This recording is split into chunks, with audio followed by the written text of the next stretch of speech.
This video is from my second channel, Dude Monkey HQ, where I cover pop culture, media, and other things that are not strictly political. Definitely check it out. Links in the description, links in the iCard. What are you doing? Go subscribe to that channel. It's amazing.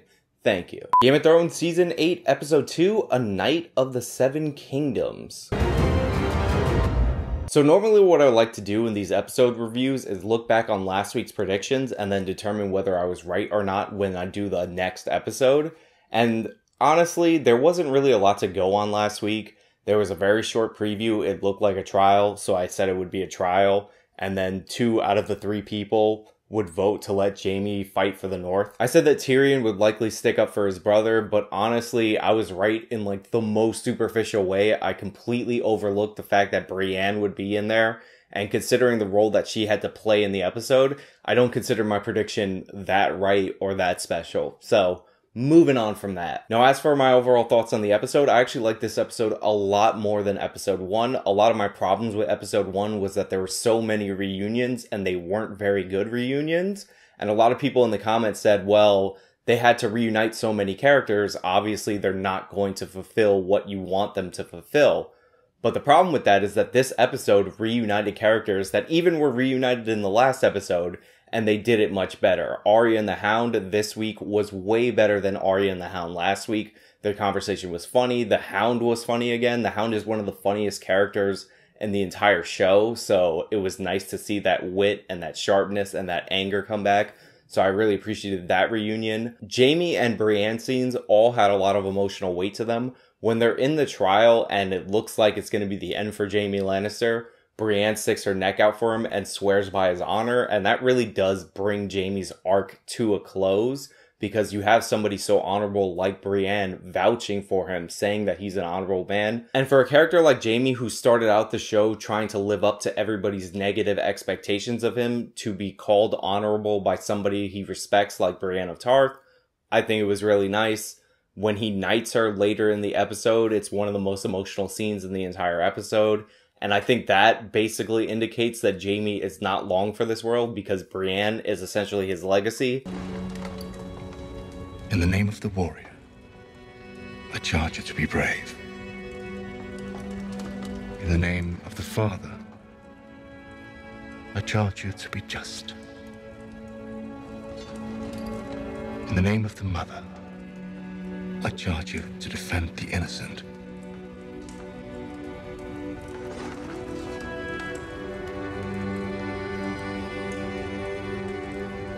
Arise, Brienne of Tarth, a knight of the Seven Kingdoms. They brought up the issue about the White Book of the Kingsguard more than a few seasons ago, and I think Brienne is going to fill in Jaime's book with the deeds that he does in this battle. I do not think he's going to make it past this next episode, the Battle of Winterfell. I think he'll either die saving Brienne or one of the Stark kids. So I think Jaime is pretty much done, which leads me to believe that the theory I threw out on Twitter a couple of weeks ago will probably come true, and that if Jaime dies, Arya will wear his face and strangle Cersei, and the way that it will be indicated to the audience that it's not the real Jaime, and the way that Cersei will figure out it's not the real Jaime, is because he'll have both of his hands, because it's Arya and Arya didn't lose a hand. But setting that aside for a moment, I did like everything with Jaime's character in this episode. Let's talk about conflict. I said last week that I wanted the conflict for the Iron Throne to continue through the show. I was actually happy that Sansa wasn't happy with Daenerys. She wasn't happy that Jon bent the knee. So this episode, that continued, and it had one of my favorite scenes from the entire episode, and one of my favorite scenes involving Sansa Stark ever. The scene starts out with Daenerys trying to find common ground with Sansa, basically trying to charm her into supporting her, and Sansa looks like she's going along with it. We've both known what it means to lead people who aren't inclined to accept a woman's rule. And we've both done a damn good job of it, from what I can tell. I should have thanked you the moment you arrived. That was a mistake. But then halfway through the scene, Sansa pulls the rug from beneath Daenerys, and you realize that Sansa is manipulating Daenerys, not the other way around. What about the North? It was taken from us. We took it back. And we said we'd never bow to anyone else again. What about the North? Now, I really enjoyed this scene, and I have kind of a love-hate relationship with Sansa Stark as a character, because I know what they're trying to do with her character, I just don't think they're executing it properly. Her character started out as somebody like us who romanticizes the fantasy world that she lives in, and she's been beaten down by this world, and she's supposed to come out the other side as like a Cersei, or as like a Littlefinger, or some combination of the two. I just don't think they've been executing that properly throughout the show. And then they have weird lines to indicate that she is that character that aren't justified. Like last week when Arya said Sansa is the smartest person she's ever met, which is ridiculous.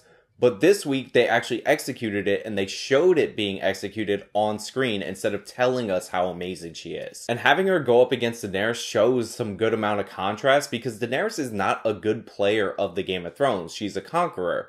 Sansa has had to learn to play the game similar to Littlefinger, although I would argue she is nowhere near as good as Littlefinger, and it's nice to see her pull the rug from beneath Daenerys when Daenerys thinks she's gaining ground with her. I also like this scene from Daenerys' point of view. Many of you might not know this, but I actually low-key root against Daenerys Targaryen. I don't want her to sit on the Iron Throne, but this is like the first time that she's really made her case for all that she's given up to fight Jon's war. All my life, I've known one goal. The Iron Throne. Taking it back from the people who destroyed my family and almost destroyed yours. My war was against them, until I met Jon. Now I'm here, half a world away, fighting Jon's war alongside him. Tell me, who manipulated whom? And although I don't want Daenerys to ultimately sit on the Iron Throne at the end of the show, she actually made a good case here for all she's given up to fight Jon's war. She went north of the wall and lost one of her 3 dragons. Dragons are huge in the Game of Thrones universe. She gave up everything that she's gained in terms of territory against Cersei to come north and fight Jon's war. If you look at the front of Winterfell, the Unsullied and the Dothraki are on the front lines, and she's probably going to get them wiped out in the next episode. I think the beauty of the show, and when it's at its best, is that you can root for or against certain characters, but you understand the majority of their motivations. You've seen their sacrifices. You've seen what they've given up. And every reason I could give for why I don't think Daenerys should sit the Iron Throne at the end of the show could be reasons that you might think that she should sit the Iron Throne at the end of the show. I mean, if you really think about where we are in the show right now, we're at a point where of the candidates to sit the Iron Throne at the end of the show, there's not one of them that will satisfy everyone. The Dothraki and the Unsullied are for Daenerys. They're not going to fight for Jon Snow. They're not going to fight for Sansa Stark. The Vale is for Sansa. They're not going to fight for Daenerys Targaryen alone. The North is split between Jon Snow and Sansa, but the Wildlings aren't going to fight for Sansa. They're not going to fight for Daenerys.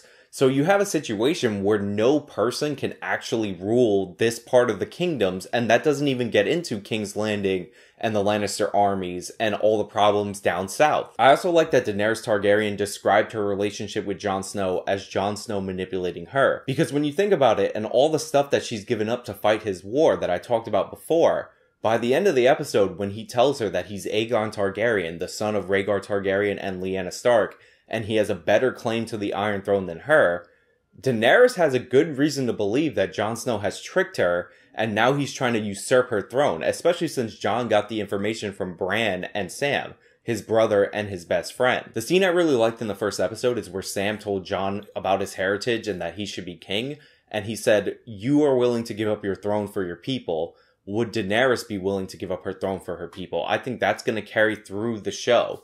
And we might see Daenerys sacrifice herself in place of Jon because Melisandre still has to come back and she has a lot of magic that has to do with King's blood. But there's also the distinct possibility that she won't end up doing that. Her identity has been wrapped up in her taking her family's crown for so long that the idea that there's another Targaryen out there with a better claim has to be eating away at her, has to be a conflict going forward. So I could definitely see Daenerys Targaryen betraying Jon or ending up hating Jon, especially since the bulk of her army is about to be wiped out by the Night King and the Army of the Dead. So I could definitely see Daenerys going crazy depending on how bad this battle goes. Like, she's gonna lose a huge chunk of her army, she might lose Ser Jorah, she might lose other people that she cares about. I think Grey Worm is going to bite the dust in this episode. And there's a good chance that after all that happens, she goes kind of mad because now she believes that the person she loves, the person she gave up all of her strength to help, is trying to steal her crown. So yeah, overall, I really enjoyed this episode. A lot of great character moments, a lot of great scenes. I can't wait for the Battle of Winterfell. I think the losses are going to be heavy. I think they're going to lose Winterfell.